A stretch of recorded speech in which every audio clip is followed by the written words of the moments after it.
We're tracking what could be a failure to protect. We're learning more tonight about how the state looks into child deaths after 2 children died in separate abuse cases in Colorado Springs. KRDO News Channel 13 senior reporter Sydney Schofield is live at the El Paso County Coroner's Office with what we've learned. Sydney. Heather, when a child dies, the investigation largely begins here. Now, if the coroner's office finds that child died from abuse or neglect, a state team will start looking into it. But we learned today that team will only complete a full review if there were past abuse allegations.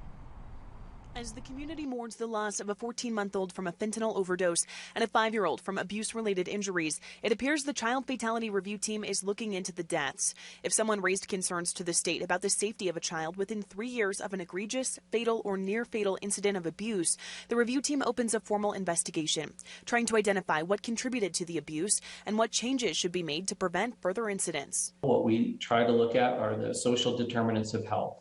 So things like economic stability, education, healthcare, social and community supports that are available, and the conditions of the neighborhood in which these children and families live, and tie recommendations back into enhancing the services and supports that are available across the state and in local communities. The 3 big target areas for the team are mental health, domestic violence, and substance abuse. They make recommendations to strengthen services around those things to prevent abuse. However, a big gap in the system is protecting children who are not around adults legally obligated to report signs of abuse, like teachers. 5-year-old Emily Canales was not in school or daycare when she died from abuse-related injuries in her Colorado Springs home. We would hope to rely on other immediate and extended family members who might also have an ability to support that family and or make a report to the child welfare system.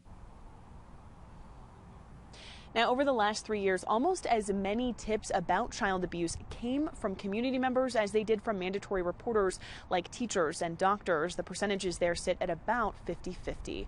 Live here at the El Paso County Coroner's Office, I'm Sydney Schofield, 13 Investigates.